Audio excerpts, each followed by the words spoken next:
What's up, YouTube? Murphy Firearms Training here. Got my Uberti 1849. This is a 31 caliber, Wells Fargo pistol. Kind of the original concealed carry pistol. Had it at the range, did some shooting. Want to clean it now. Okay? Want to clean it now. So, all of these revolvers, whether it's this little guy or some of the larger percussion type pistols, they all pretty much come apart the same way. And they're going to have this barrel wedge. Okay, so you see this pokes out on this side and it goes in on this side. It's wide enough on this side it can't go all the way through. And the way you're going to take this thing apart, I just take the back of a screwdriver with a good hard plastic tip. You can use a brass hammer, but just give this guy a good rap and you see he'll start to come out. Now the way this guy is, this screw keeps the barrel wedge from coming all the way out. Okay, most of these don't have that screw. That's unique to certain makers. But you know, if the barrel wedge comes out, it always goes in. If you're looking down the sights, left to right. Okay, that's pretty much universal to all your black powder firearms, left to right. Same way we read. And but anyway, that screw retains it, so this is not going to fall out on me. Now, the way this works, that barrel wedge holds this whole barrel assembly on this pinion here that you can see. It's what the cylinder rides on. And so you got to kind of muscle this guy. You kind of got to pull and tug and, yeah, good luck. That's all I can tell you. You kind of just got to pull and twist and cuss and and the dirtier the gun is, the harder this is. And then there it goes. It comes apart. Okay, so that's your barrel assembly. And then you put this on half cock, your cylinder will come off. Okay, so here's your cylinder. And then here's where I've lubed the cylinder with Crisco previously. Okay, and so there's still some there, still some lubrication. And then your handle. And that's it. That's your three main parts. The other thing you have to do to clean this is to clean these cylinders well and to clean these nipples well is you take your nipple wrench, and every one of these will have two flats, and you're going to get this little guy here. You see he's got, if you look real close, if the camera will focus on it, looks a little fork, you know, and there's two flats. I'm going to get one of these nipples out and show it to you, and you got to get that down in those flats, and it's really hard to show you because of the way this is all blued metal and it's recessed in there. Okay, and so we'll pull that out, and so I'll show it to you. So you'll see there's two flats. Okay, let me get up here and make sure this is focusing. Okay, so I'll put my hand behind it. There's, come on, focus. There's these two flats, one on your left, one on your right. And the way this guy goes on is it goes right over those flats. Okay, so you see the two flats. It goes right over those flats, and that's how that goes in there. There's 5 of them. If you have a 6-shot revolver, there's 6 of them, and you'll take out all 6 of them. They shouldn't be overly tightened because you can break these off. You can strip these threads. They should be snug. You don't want them coming loose, but you don't want them in there so tight that King Kong can't get them out. And you will find if you over tighten them that they may not come back out. So there is kind of a finesse to this. You don't want them loose, but you don't want them too tight. So it's definitely a learned skill, I guess you could say. I was taught when I was a kid dealing with breech plugs on muzzle loaders. Get them as tight as you could get them. And a few stuck breech plugs later, they do need to be tight, but anti-seize, boy, really helps. And I do put just a touch of anti-seize on these nipple threads before I put them back. That really, really helps with not having any issues when you take this thing apart again. And I'll show you that. So I'll get it apart, I'll clean it, and I'll put it back together for you. Okay, so I'll be back. We'll get a few things done here. All right, so I've got my cylinder and all 5 nipples in a container of hot soapy water. Okay, hot soapy water. I find that gets all the fouling off. It gets everything clean. It just works. Okay, hot soapy water. I'm going to use it on the grip as well. Part of the grip. Now, I'm not going to submerge this in hot soapy water because there's this mechanism in here that would be very tough to get dry. There are people who do. They will drown this guy. They'll dip the barrel. They'll dip everything in hot soapy water. If you do that, you need an air compressor. Blow this thing out real good, and then hose it down with WD-40 because WD is water displacement. Now, most folks, when they clean a gun, they're using like, hops number 9 or some other type of solvent, and I don't use that. Either use hot soapy water. I've got this bore cleaning solvent that's made for black powder. Hops makes a black powder solvent, but black powder is not soluble like other firearms residue is, and so you need to use something that is specific to black powder. I do like this bore cleaner, this powder solvent, and it's definitely, you can smell it's got some ammonia in it. So I don't know what all's in it, but it doesn't, put a little bit on a patch and it gets all this crud off. It really works well. So I'm going to take this and I'm going to clean the frame with that, and I'm going to clean the barrel with that. And then I'm going to get my cylinder out. I'm going to take it in the shop, blow it out with an air compressor, and get it clean. But basically, and my secret ingredient, let me get my secret ingredient, is I take an old toothbrush, and I'll gob this bore solvent on this toothbrush, really get it in there good. And I'll take this guy, and I'll go and I'll scrub everywhere that, it's very hard for me to get in with this toothbrush. Scrub your hammer face. There's a lot of crud on it. You don't want that crud built up there. Down here, there's a lot of crud from where it sprays out the back of the barrel. And basically, you want to get everything shiny again. Get all this black powder solvent off this gun. Because black powder is hygroscopic. And so are black powder substitutes. So your Pyrodex and your 777 and all of those guys. And what that means is they attract water. Well, I live in the southeast and we have very, very, very humid. I'm going to stress that, very, very humid summers. And so there's a lot of moisture that's just literally in the air. Okay? In the air. And that moisture is going to get on these guns and it's going to rust them. Okay? And we don't want that. So we're going to clean all this back face here. We're going to clean all of that. And then we're going to clean the barrel. And to each his own, guys. Do what works for you. The big thing is, whatever you're using, make sure you get it off your gun. Whatever solvent you use, get it off your gun. If you use any kind of water, or like this solvent here has ammonia, I got to make sure I get all of this off of my gun. And then when you're done, make sure that you blow the gun dry. Get all this stuff off, wipe it with a rag, blow it out with a blowgun, whatever you got to do, and then put a light coat of oil on everything, okay? So let me get this cleaned up and I'll show you how to reassemble it. One of the things I'm doing right now, I'm cleaning out. So I took a 32 caliber brush and I went down each chamber of this guy, pulled it out of the soapy water. I take a 22 caliber brush. Is it a 20? Excuse me, 17. This is a 17 HMR brush.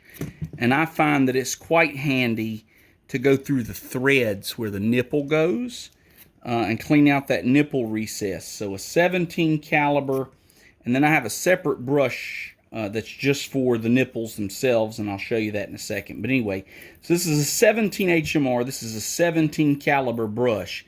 And I say it's 17 caliber. I say 17 HMR because that's what I use it on, because that's what I have. But any 17 caliber rifle or pistol brush just fits those threads perfectly. Your bigger revolvers, you could actually use a 22 for that. So anyway, but you fish, and I just have a towel handy. You fish these guys out of the hot soapy water. Just lay them. I've got a waterproof mat here that I lay them on. I missed one. I'd say I only came out with 4. There's the 5th one. And the big deal, guys, is you know, you got to make sure that you get these dry. You really got to make sure you get them dry. And I've got my whole gun cleaning kit over here by me with all my brushes and jags and patches and everything. And this is this is not the tool I'm looking for. This is a touch hole brush. It almost just looks like there's no brush there for like a flintlock touch hole once you take the liner out.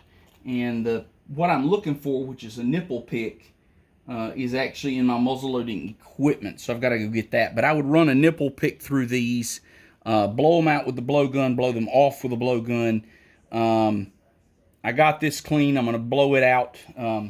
It's amazing that hot soapy water, it comes out, there's just nothing left. It's all, and you can see, I don't know how well you guys can see all the crud in the bottom of that, but there's if you look at the right angle, there's a lot of crud in there. Yeah, I think that's showing up on the camera pretty well. And all that just kind of falls loose. And like I said, some folks will throw their barrel in there. I'm not a fan of that. I'm going to run that same 32 caliber brush that I was running down the chambers. I'm going to run that down the barrel, and I'll use this black powder bore solvent for that. Again, just like I did on the toothbrush, just put a little bit on there, and I'll run it down the barrel and back. And it's a 31 caliber gun, so that 32 caliber brush fits a little snug. Let me pull this over here on my towel to catch all the residue. There's going to be a lot of it. Oh boy, that's gross. All right, boy, oh boy, that's gross. So this brush came back. Well, it came back pretty cruddy. The rod even came back pretty cruddy. You know, there's a lot of fouling buildup in that barrel. And what I'll do now, so I ran that, I'll run a couple of patches. I'll run a dry patch, and then I'll run another one with bore solvent. I'll run the brush one more time. And just get this clean. I mean, just like cleaning any other barrel. You do it till the patches come out clean and the rifling's nice and shiny. So, all right, guys. So I've cleaned everything up. I've blown everything off with the compressor. I've got everything dry, very dry. And, you know, dip something in this hot soapy water, including like your bore brush. If it gets nasty, you just rinse it in that. All black powder just comes right off in hot soapy water. So I've got this clean. Everything's clean. I've run a nipple pick through each of my nipples. I have blown them out with compressed air. And by the way, if you go out to your shop, do not blow these off with 90 psi compressed air. They will come out of your hands. They will go flying. I speak from experience. They will get lost. You know, to turn the pressure down a little bit, but get everything dry. Get everything dry. You want it dry, really dry. And what I'm going to do now, I've got my tube of anti-seize. Lord only knows how old this is. And just put the tiniest little dab on one finger. So let me dry my finger off here. So I'm just put a dab. You'll see, I mean, just a pea size, less than a pea on one finger. And that's the reason this tube is so old, because you don't need a lot of this. And I'm going to take all 5 of my nipples, and I'm just going to take those threads, and I'm just going to kind of touch that. And just put just the sparingest amount possible in these threads. I mean, you can see just not a lot. I mean, just a little. The idea here, guys, is that you want enough that it's going to help to get these out the next time you shoot, but you don't want so much that it's going to go around and clog up your flash hole, or that these are just not going to tighten up. I mean, you just don't need a lot, okay? A little goes a long way on these guys. You know, now if you're shooting really heavy volume, I mean, if you're going out and putting 100 rounds through a cap and ball revolver in a day, you know, shooting competition, and you're shooting it regularly. I mean, I shoot this gun a few times a year. You know, if you're shooting heavy volume, you know, if you're into this kind of shooting, and you're really putting a lot of rounds, then it may be different. But for the casual cap and ball person, you just don't need a lot of anti-seize on these threads. It's just enough to make sure these will come out next time.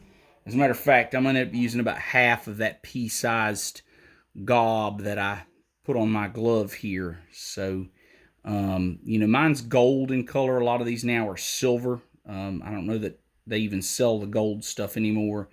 It's probably a carcinogen, but that's why I wear gloves.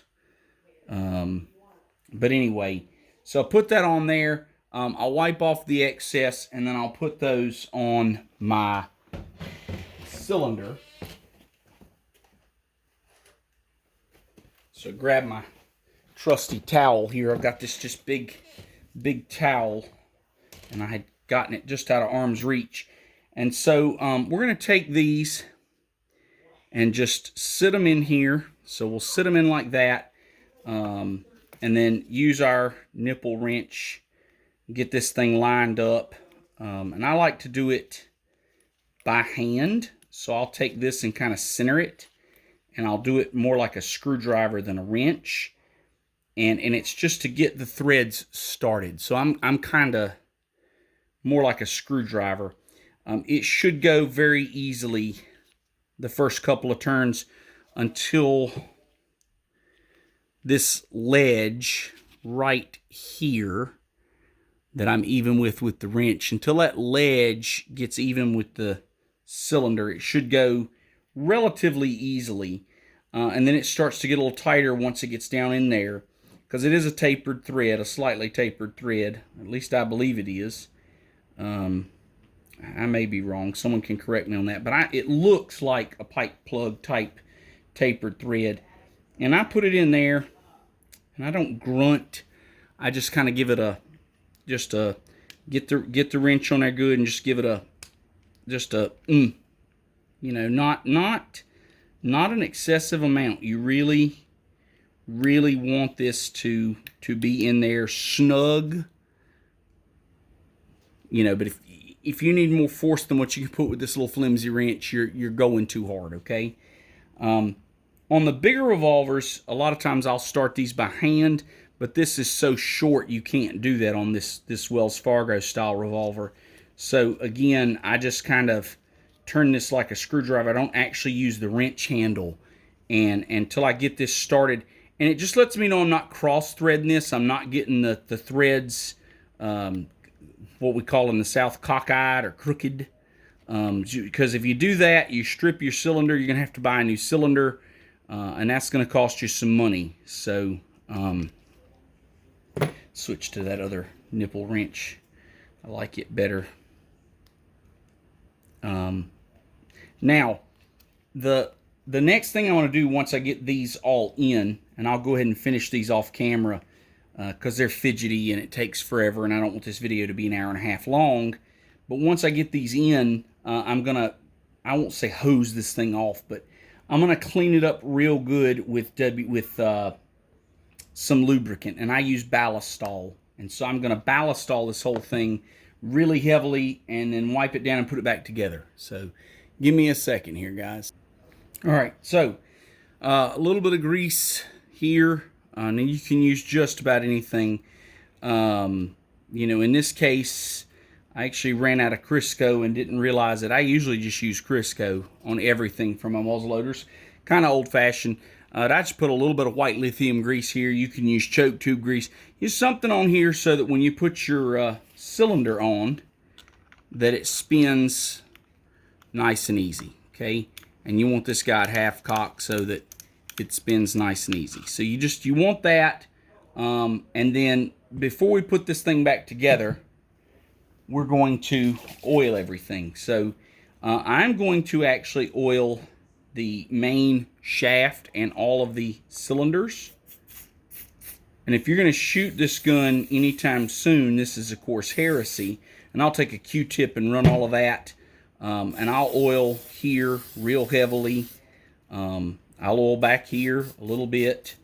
And I'm trying not to get the nipples completely plugged up, but I want a good heavy coat of oil inside and out of this gun everywhere, kinda.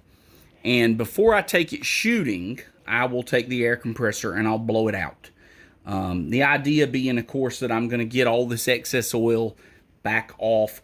But I shoot this gun twice a year, usually. I don't shoot it a lot. It's not a heavily used firearm in my repertoire, and so I do heavily oil it. And my purpose behind that, I'm just going to take this patch here, and all I'm doing is just running down into this bore, and I'm just getting some of that excess oil that I put in there. Or I'll take a Q-tip, or I'll just take a even just take a patch and put it in on the corner and kind of run it down in that bore there.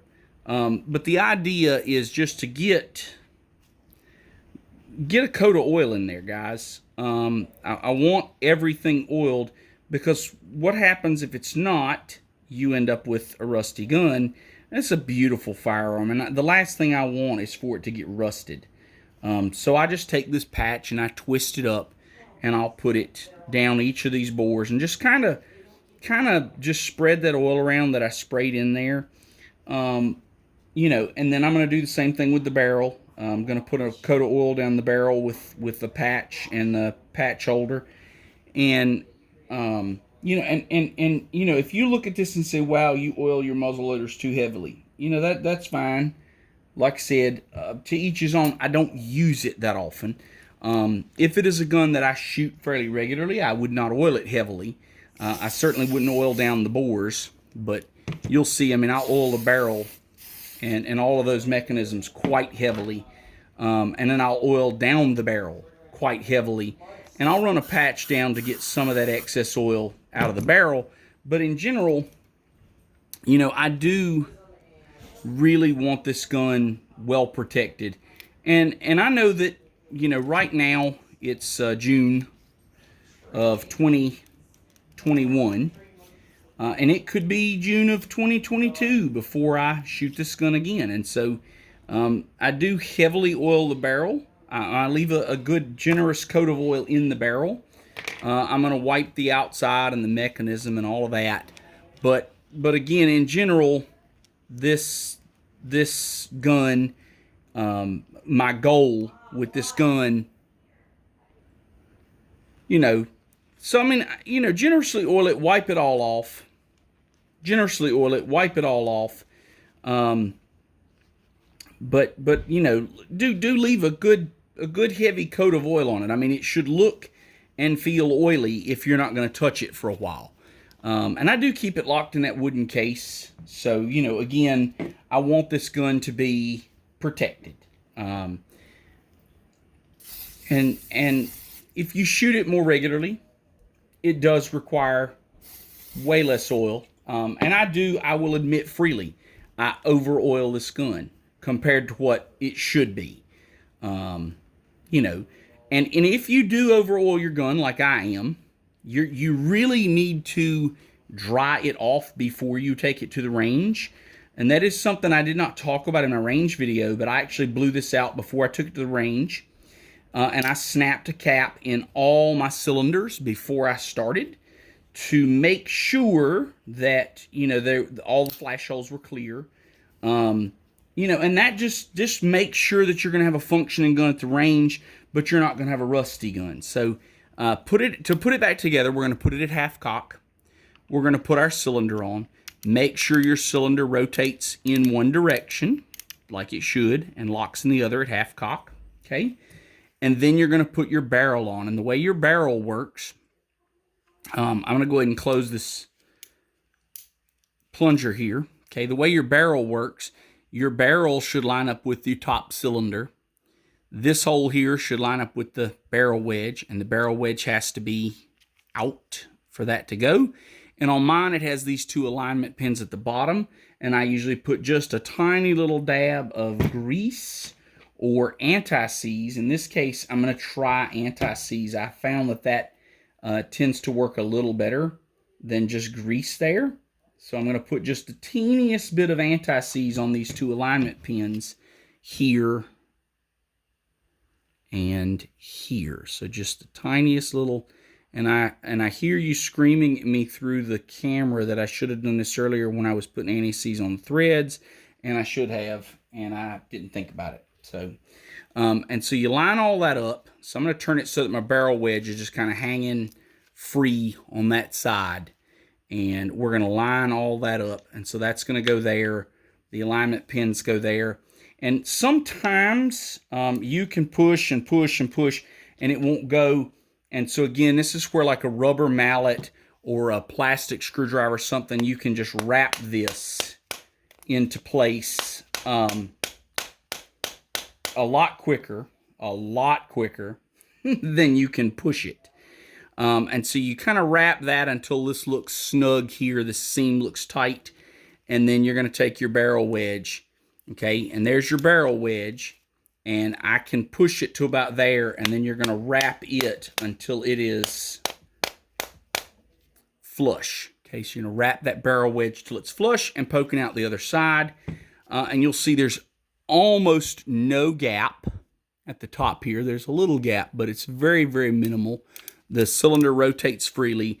The mechanism functions. Do not dry fire these guns.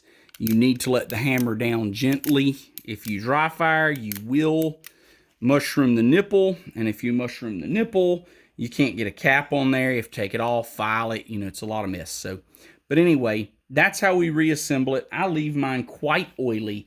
And I do that because I don't shoot it off. And I want to make sure that it's well protected. So, you know, that's just the way I do it. There's 50 ways to do this.